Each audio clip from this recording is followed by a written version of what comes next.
Hi, clowns. Welcome to Crimenelia Street. I'm Sam. And I'm Tori.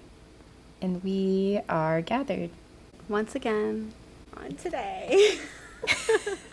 on this weekend, this Sunday. Love a Sunday. In July. So we're getting current, people, because this should be out sometime soon in the future. Within 2 weeks.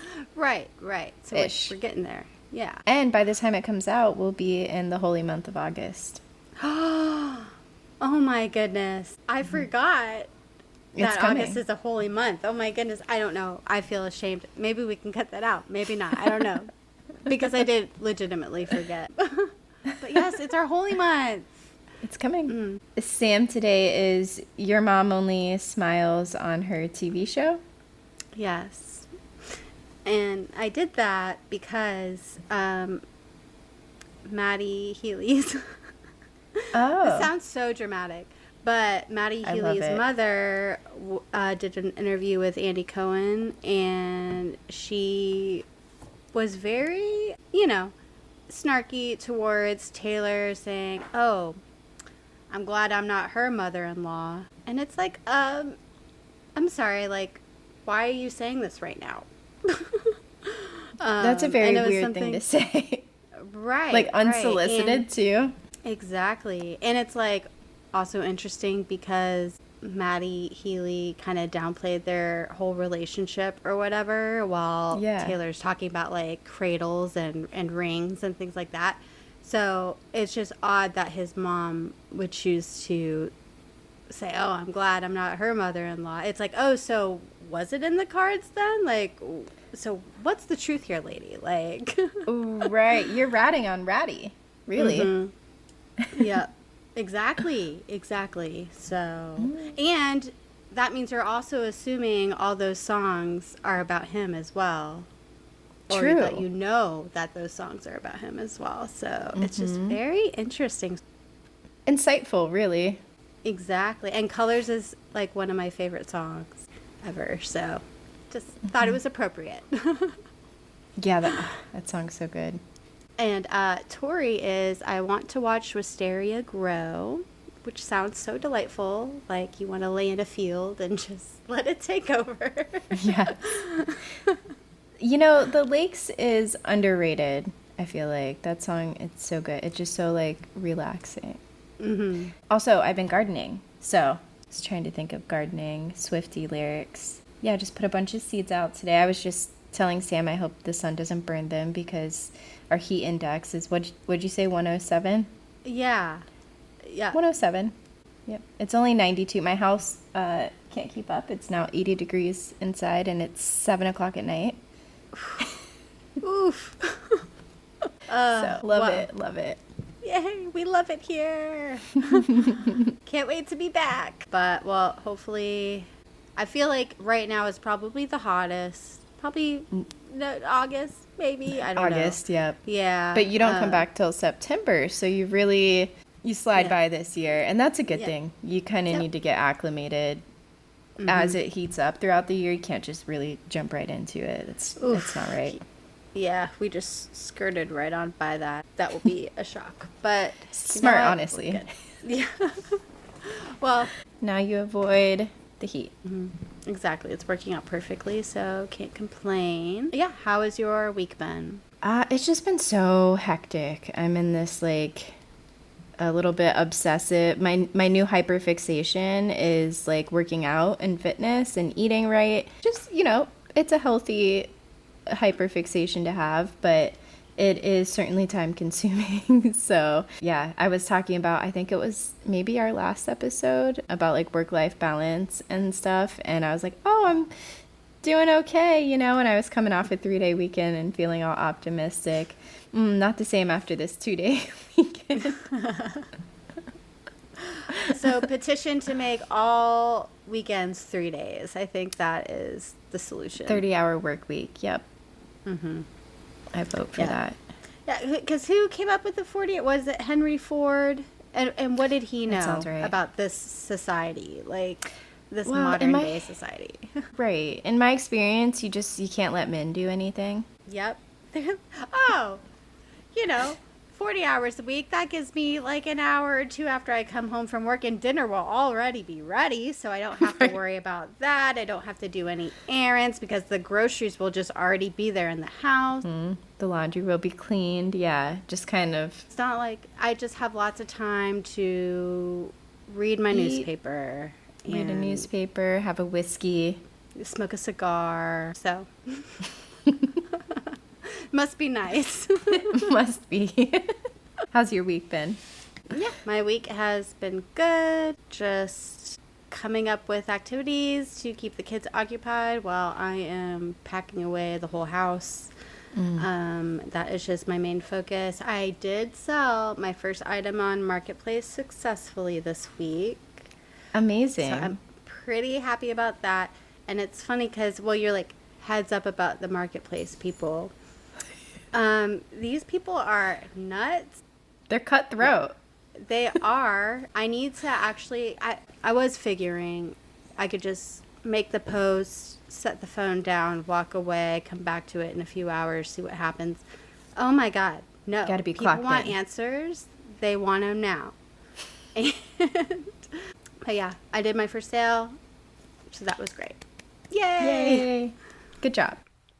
Thanks. Was it the person who offered more than asking? No. So I had promised it to that person, and she seemed kind of like a younger gal, and she kept on changing the day that she would pick it up because she kept on getting called to work, and then she had to use her mom's truck and all this stuff. I'm like, okay. I was like, okay, I'm going to hold it until Friday, and then that's it. And so this other lady at the same time was quite aggressive in her messages asking for it, and I just finally had to be like, okay, I know, but I have given my word to this person, and I would just feel bad to go back on that. So if you can just wait a day or two, and I promise you'll be the first person. And sure enough, the other person canceled. I went to her. She picked it up within a couple hours, and it was this sweet old lady. Oh. It was like an old little lady, and the way she was talking to me, not rude or anything, just very like direct. I would not thrive in a bartering environment because I'd be like, okay, just like take it for this. I don't know.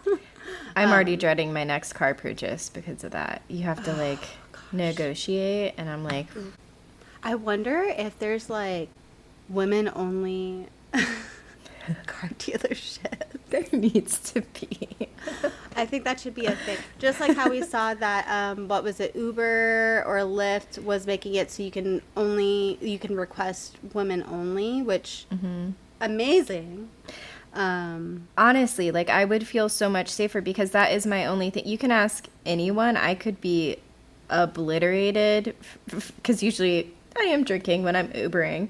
I could be lost my memory drunk. I am still checking that license plate before I get into the Uber. Like absolutely. It's the one thing that does like freak me out with using Ubers is being just kidnapped, being taken and all. Right. Because you're in their vehicle. And I definitely send it to like at least 3 or 4 people, I feel. Sending it to the group chat or whatever. Yeah, for sure. Also, Instacart, can we get this as well? Because I've stopped getting alcohol through Instacart because I have to go to the door and show my ID, which I am just not comfortable with. Usually if I'm getting an alcohol, it's like nighttime, and I don't want to go to the door alone at nighttime and there be a man there. I don't want that. I don't want any of that. Yeah, so for sure. Instacart, please, because there's been times when I've seen a man take my order. I'm like, can I cancel it now? And you can't. So yeah, so Instacart, you should get that, and then sponsor us. Yeah, and yes, and just some credit would be nice, and maybe some free like groceries or something. Yeah, that'd be great. Bottles of wine. Yeah. Groceries, actually. No, I'll change my answer. Groceries. That shit's so expensive. It's nuts. Yeah. Okay. Because I thought they were supposed to go down, but... I thought. I was told. Right. That's neither here nor there, so. Nope. Should we go to the sad stuff? Okay. Yep. Let's be saddened. Yes, we were giggling too much. Yeah, it was a bit too much this early in the podcast. No, we got to save that. Cut it out. Cut it out. Stop. Have you ever seen that? No. I don't know why. Someone did that to me one time. It's cut it out. Cut it out. Oh, wow. I can see that as a really good like hand signal to your children if they're acting up. Like With the eyes? Yeah. Yeah. Okay, so Okay. this case, like many, is a doozy. It's probably going to be a two-parter. I have 10 pages of notes in 12-point font, so I'm assuming it's going to be a two-parter, but we'll see how it goes. What is it called? When you warn people? Trigger? Yes. Trigger warning for child sexual abuse and child endangerment in general. This is actually based in Queensland, Australia. I listened to a podcast where they're in Australia, so I'm just going to say her name the way that they did. And okay. I don't know if it would be pronounced that way with an American accent or not, but I'm just going to say it the way that they did because I feel like they would know. Right. So we're going to be talking about Tiahleigh Alyssa Rose Palmer, and she goes by Tia for short too, so I'll say Tia a lot. Tia was born in 2003 in Queensland, Australia. I couldn't find her actual birthday, and I'm assuming that's just because she's a minor when things happen, so maybe that information just isn't out there. So Tia was born in 2003 in Queensland, Australia to her mother, Cindy Palmer.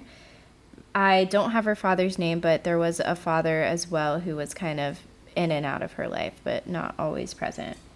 Cindy Palmer and Tia lived in Logan City, Queensland, which is a community that has a relatively low socioeconomic status compared to other parts of the country. That's not to talk shit about this area, just to note, that way we have some context moving forward. Cindy, Tia's mother, had grown up in foster care and has been in kind of rough stints throughout her life where she was, there were times when she was homeless, times when she was a drug user, times when she was in relationships that had domestic abuse. So she kind of had a tough life. And I think it's important to keep in mind moving forward that Cindy and Tia are a part of a generational cycle that we see often in low socioeconomic areas. These areas often have low support for women, single moms, and mental health. We will see throughout Tia's story that Cindy makes some decisions that may be judged by people who haven't had the same experiences as her, but in my opinion, some of those actions and decisions are more of a representation of the lack of support for people, and especially women in these areas, than a judge on Cindy's character or how she is as a mother. Tia's childhood, like her mother's, was wrought with instability and a lack of her guardian's ability or motivation to meet her needs. As Tia got older, she did present with difficult behaviors, but this seems to be a product of the instability in her life. She was even diagnosed later while in the foster care system as having adjustment disorder, and it was noted that she demonstrated challenging behaviors. So it makes sense for someone who's having, a child having lots of instability. But apart from this, she was not by any means like special needs or anything like that. The Child Welfare Department in Australia was involved in Tia's life from a very young age. Tia spent her childhood bouncing around from different family members in foster carers' custody. The Child Welfare Department in Queensland began receiving notifications of concern for Tia's welfare when she was very young, the first being when she was less than a month old. The concerns that time involved domestic and family violence, parenting capacity of Cindy, misuse of some substances, and reports that Tia had gone through drug withdrawal at birth. It's heartbreaking. I know. In May of 2003, Tia was certainly less than a year old. She was placed with foster carers due to neglect and emotional harm by her mother. She had a sibling.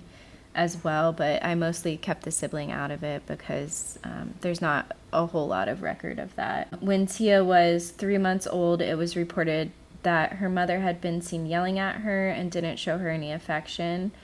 Tia was placed back in Cindy's care in August of 2003, so it was like 2 months that she was away. In September of 2008, so we're fast forwarding about 5 years, Tia was placed with foster carers again due to the department receiving notifications of concern involving neglect and emotional harm.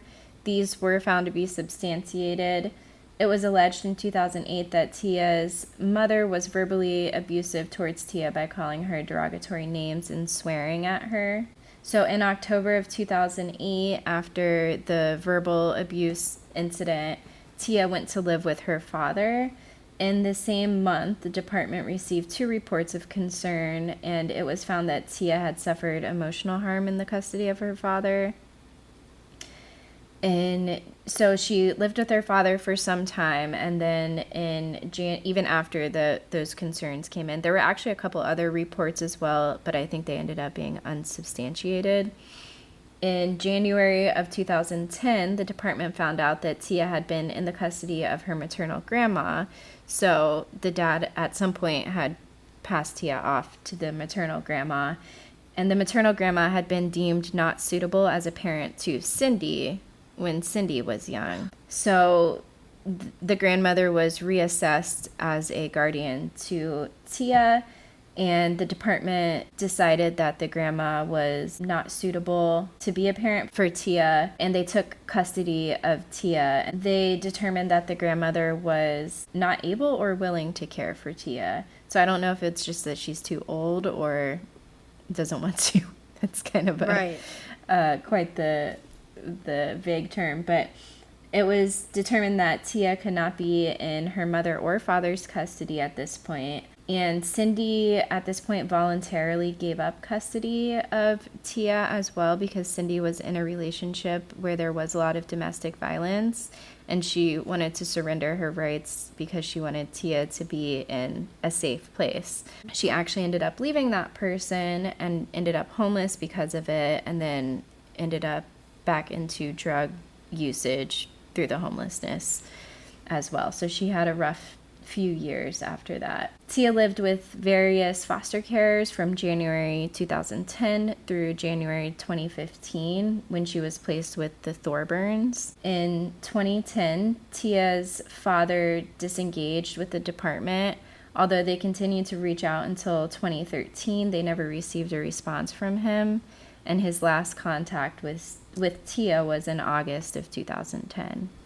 So pretty soon after she went into the foster care system. In 2013, Cindy got into a better place, Tia's mother, and had more contact with Tia. Cindy at this point was also pregnant and in a new relationship. Tia and Cindy initially spoke on the phone, then they worked their way up to face-to-face meetups, and eventually Tia even felt comfortable spending the night at Cindy. So they had a sleepover in July of 2015. So they're kind of working on reshaping that relationship.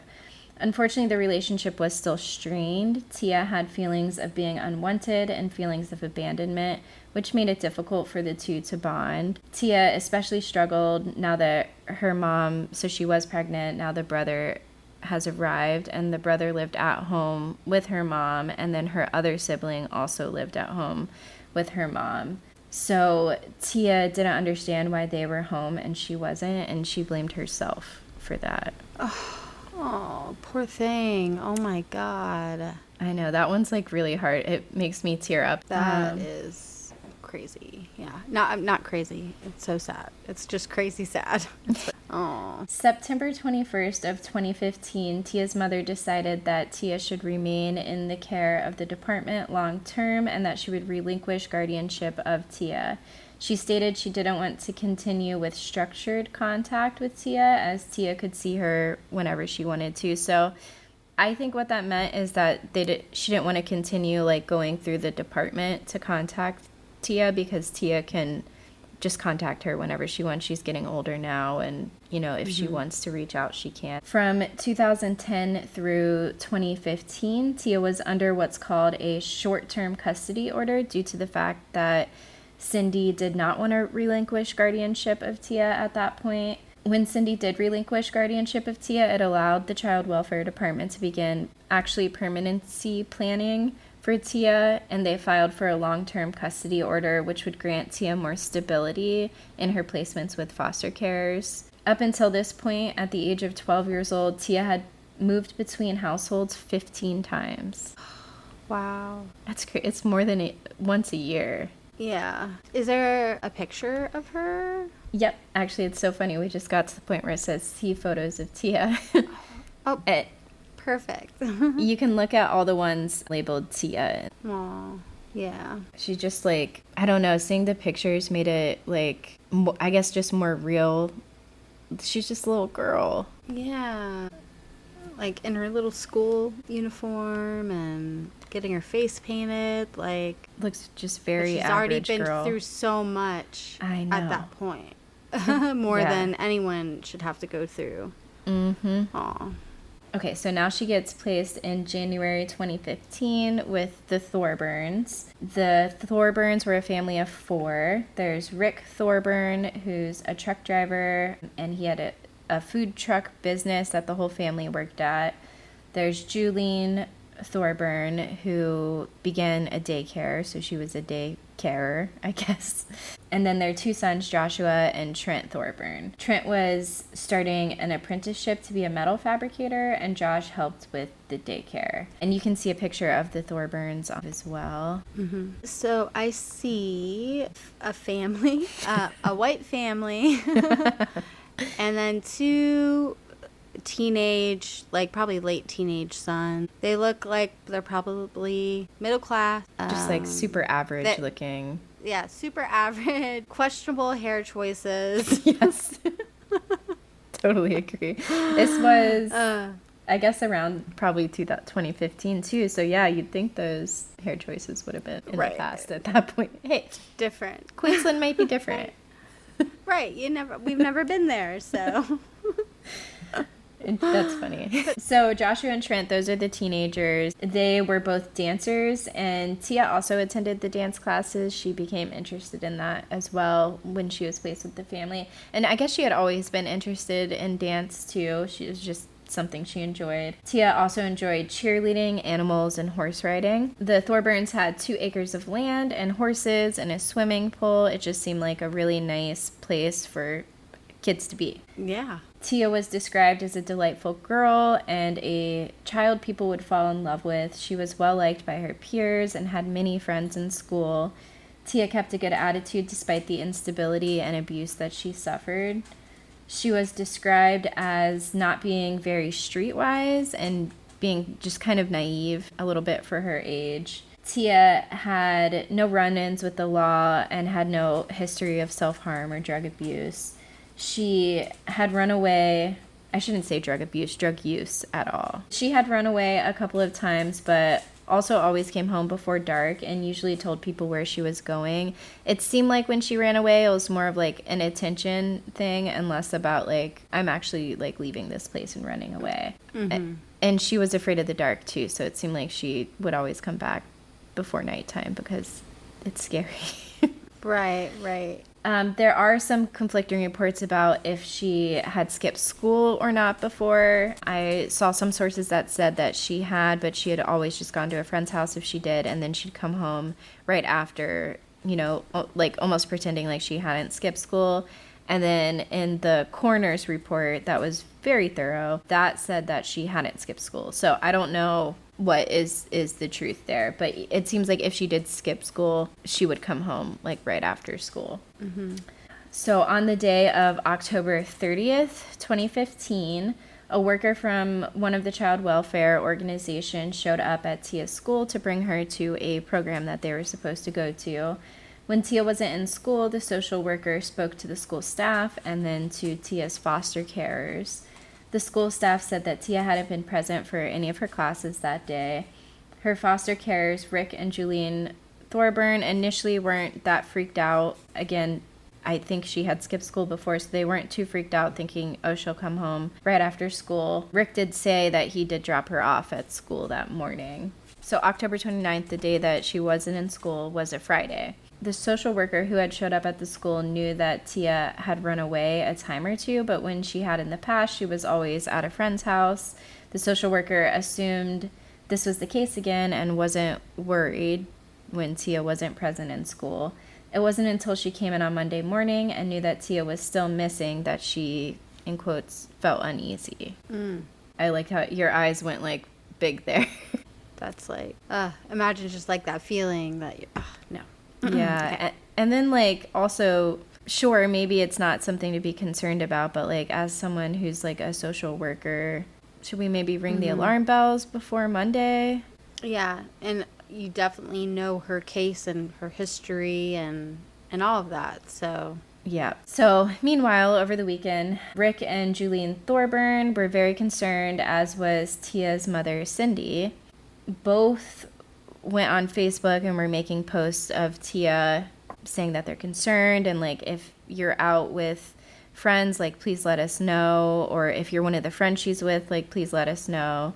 Pretty much pleading with anyone who has any information of where she is. Tia, having been missing for the entirety of the weekend, seemed very out of character for her, and also pretty sophisticated for a 12-year-old, especially one who's thought to be a little naive for her age. It's hard to go missing, you know, and not be spotted by anyone. I mentioned that Cindy made a Facebook post and the Thorburns with Tia's information and photos. It's important to note that the police were not able to put out a missing persons report officially for Tia due to there being confusion over who Tia's legal guardian was and who needed to sign off on the missing persons report and making Tia's photo public. So it wasn't until the 5th of November, 5 days after Tia was known to be missing, that an official missing persons report was made. Not that people hadn't gone to the cops, because they did on the day she went missing, but they weren't able to put anything out into the public until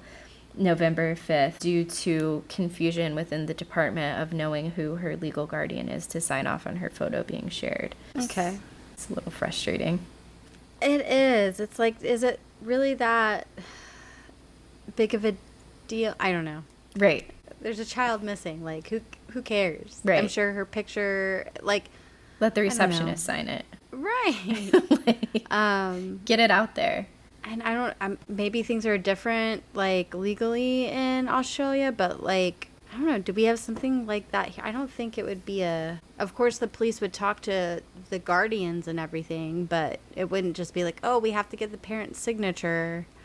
I think for any minor's photos to be shared, they have to get, like, the legal guardian signature, and the Thorburns weren't her legal guardian at the time. I think it was like the executive director of the organization, I think it was called Key Assets, who was, like, facilitating the foster care system. And he was involved in this the whole time. He just didn't know it was him who had to sign. They were all frantically trying to figure out who is it, and it took 5 days. Well, yeah, maybe 3 days, because it wasn't even, you know, the first 2 days she was missing, they weren't doing anything because it was the weekend. Some lapses in responsibility, for sure. For sure, yeah. Unfortunately, on the same day that they were able to put the missing persons notice out and her photo to the public, on the 5th of November, Tia's body was found by 3 fishermen. It's really terrible. She was found on the bank of a river in Logan City area, nearly entirely unclothed, and decomposition had already begun. There was an autopsy conducted, and the cause of death could not be determined due to the level of decomposition of the body. There were no definite antemortem injuries, so nothing that they could determine that caused her harm. But the body was, like, fairly decomposed too, so I don't think they were able to do as well of an exam as, you know, a body that's less far along in the decomposition process. The family were able to have a funeral, and everyone wore purple shirts that said her name, and it was sweet. Some things that came up during the initial police investigation was that One girl who went to school with Tia said that she saw Tia walk through the school gates on the morning of October 30th, which is the morning that Rick says that she was dropped off. Investigators later determined this account to be inaccurate, and the girl may have just been thinking of a different day, or, you know, who knows, she's a little girl whose classmate just went missing and is probably in shock. They had some information that Tia planned on skipping a day of school to see a friend, and this ended up being false as well. Police circled in on someone whose phone data had pinged off a cell tower near where Tia's body had been disposed of, and the time that it pinged off the tower was close to when someone would have been there disposing of her body. So they watched this person for some time, but this person ended up being cleared from the investigation. I just want to pause here and ask, like, what do you think? Definitely, like, the foster dad seems suspicious since he's the last person who confirmed that he saw her. I just think it's also wild that they can pick up pings from cell phone tower. Like, I mean, it's great. It's just crazy, though, like, how much... It's like, that's what we know that they can do. Yeah. You know, what don't we know? Right. So... And they've had that technology for a long time, because even the Trailside Killer, they use technology like that as well. And that was, like, what, the 80s? So... Yep. Yeah, and also the Andrew Cunanan, when he was going from up, he was making his way down to Miami, they used the cell phone towers from the cell phone in the car that he had stolen. Oh, yeah. So, I forgot about that. Yeah. Doofus. Right, until they announced it on TV. Oh, my God. But, yeah, that's wild. But, yeah, so far, it just definitely... doesn't seem like something random. Someone knew that she was not at school or had left school. So it's the foster family is looking a little suspicious right now, I think. Okay. I say we end it there. So we'll leave it there, and then next week we'll come back and figure out what happened. That sounds great. That sounds really good.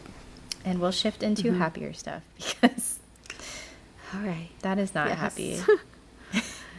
No, not happy. But yeah, I really do like what you said at the beginning, because it is easy to kind of get angry at Cindy, being like, come on, dude. And you had a kid after and couldn't take her. But obviously, like, you never know what it's like to be in a situation like that until you are in a situation like that. Like, so I'm not going to presume to know what that feels like. Exactly, yeah. And Cindy does end up really, I mean, a little bit of a spoiler, but turning her life around and, like, just become such a huge advocate for Tia. And yeah, she was just going through, and it's hard to get out of it when you're stuck in that generational cycle. You don't know any better, you know? So, there were definitely some parts when I was like, really? And then it's like, well, keep in context, like, she didn't come from the same place that I did. We have different walks of life. Right, different walks of life, different circumstances, different privileges, all of that. Whenever you hear stories like this and you jump to conclusions saying, what a horrible mother or something like that, who knows what it was like. Being a mom is so hard in and of itself, and to have a mother like Cindy had, and who knows what kind of mother her mom had, you know? So it's a tough topic. But, all right, well, happy stuff. Yes. So, I mean, there's some clowning whispers. There are. Of TS12. Oh. A documentary. Yeah. Well, the documentary is coming. I'm sorry. Just like... Right. Yeah. Just like everything we've clowned for. But there were cameras, okay? The documentary has to come at some point. And, like... It has to. I saw, like, a TikTok of just, like... Or it was on Facebook, I don't know. Of just, like, some random moment from the Eras tour. And it just, like... It was, like, yesterday it hit me. I'm like... Man, I really missed the Eras tour. Yeah, me too. I've missed the Eras tour. I've missed playing Mastermind. Yes. And sharing, like, our selections with the girls. I know. I always loved that. That was so cool. So it was a special time. It really was. Wow. And we got to go. Like, we got to see the Eras tour in person. And for real. So. Honestly, with the way that Ticketmaster, like, readjusted things after, I have trouble getting into much smaller concerts now. So, I don't know if we would be able to get tickets again. Because the way that they messed up and, like, didn't leave any for the general sale, but we were all in the pre-sale. So, like, everyone in the pre-sale did get tickets, and then there was none left for the general sale. But they're giving away a lot less now to the pre-sales. And, like, there's been much smaller concerts that I'm struggling to get into in the pre-sales now. So, dang. I don't know that. That's wild. Yeah. I don't know that we'll be able to get tickets again if she does come. Unless you get them, like, from resellers. True, which will be expensive. Probably ridiculous.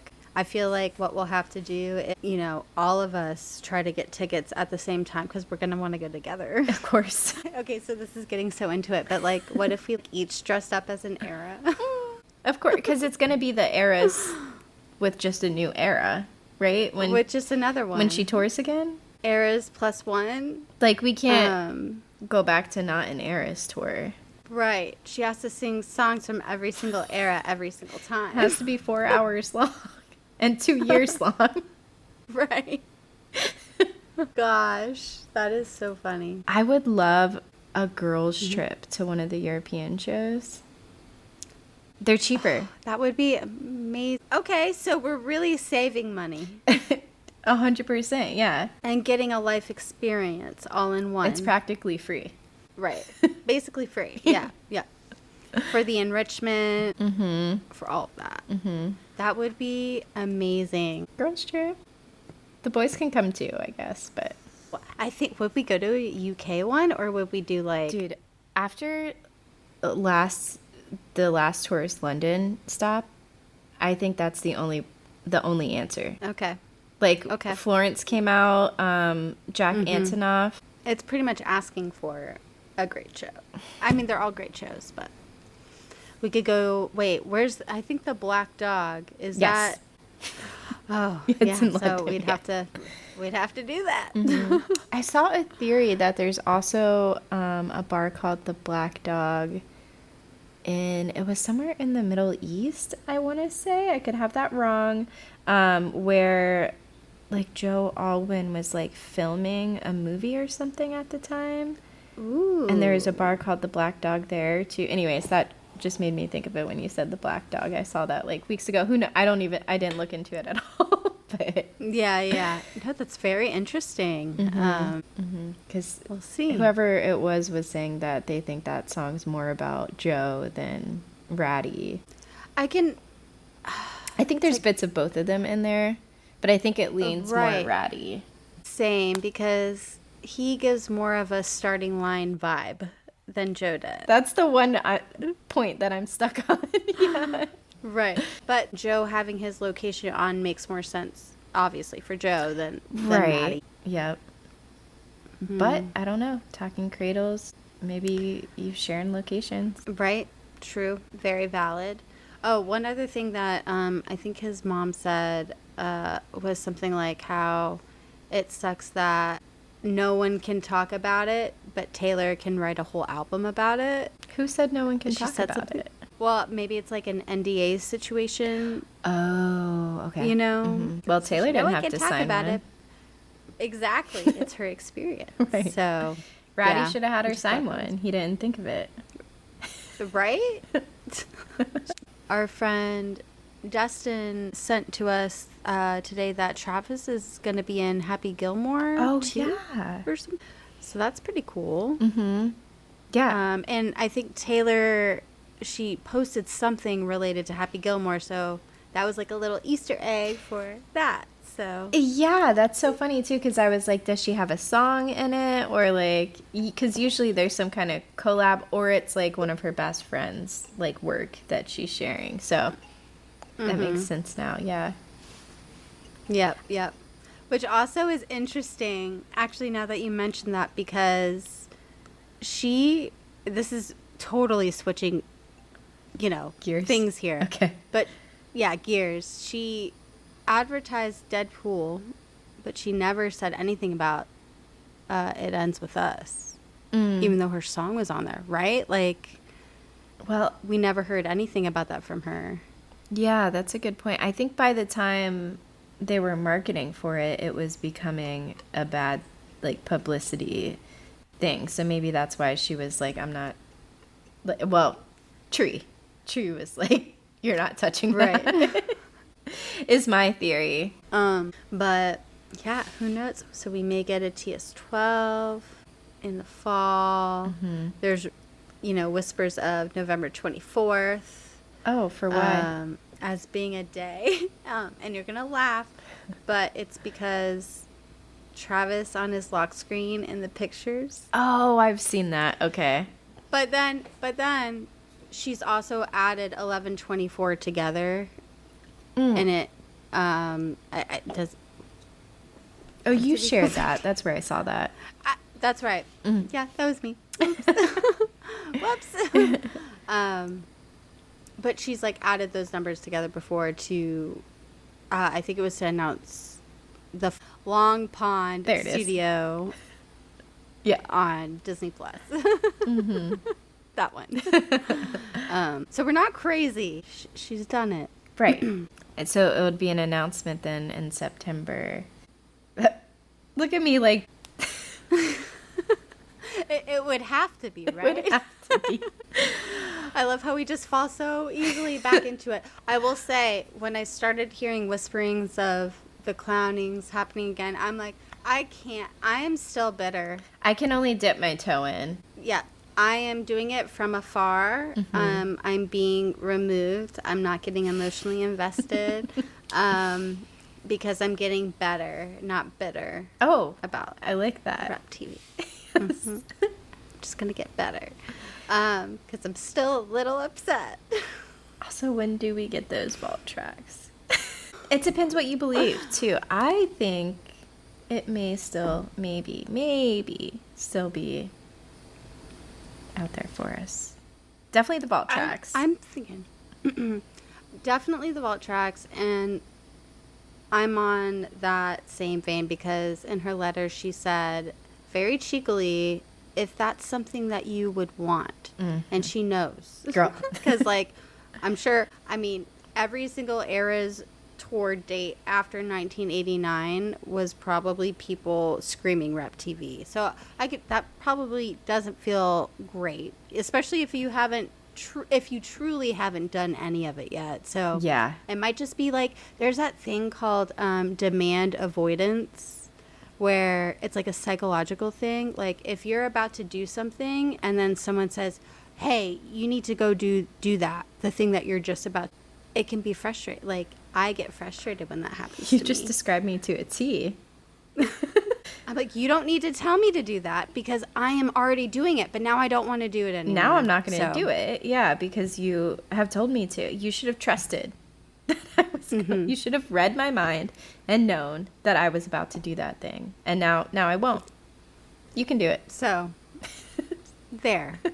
No, that is interesting. I was thinking too, maybe she's just like feeling so much pressure about it too, and then like this pressure to make it so much better than it was, and then also internally struggling with like, how can I get back to that place where I was during rep and like so angry at all the people calling her a snake, and then so in love too at the same time with this person who like kind of recently had a breakup with, and so I could see all that like being a setback. Yes, a hindrance. We're probably crazy, but I just the way too she said, and I know I've said this before and I'll say it again, the way she said both of these albums will have a time to shine or something like that. Like both of these re-record, something like that. I can't remember. Will have another time to shine. I don't remember the exact words, but it was pretty much that idea for sure. Great, can't wait. So excited. Literally cannot wait. Can't do it. Oh my gosh. Right. No, it will happen. Yeah. And it will be worth it. TS12, I'm also very optimistic about. So, very excited for potentially a whole new era, a whole new so excited. sound. And what could it be? Yeah, like what's the color scheme? What's the vibe? I don't know. I could go for another whimsical album, honestly. Me too. The whimsy ones are great. Yep, where you just want to like prance through fields and stuff. Yeah, the little braids in your hair. Yes, just be a simple girly. Yes. Just planting squash in your garden. Watching wisteria grow. Watching the wisteria grow. That would be beautiful. I guess that's a nice little end cap. Yeah, I'm feeling palate cleansed. I'm feeling cleansed. Yep. Same. Ready to be wrecked again next week. Buckle in. Yeah. Oof. Okay. Yeah. That's it for today's episode of Crimenelia Street. You can follow us on Instagram at Crimenelia Street or on TikTok at Crimenelia ST Podcast.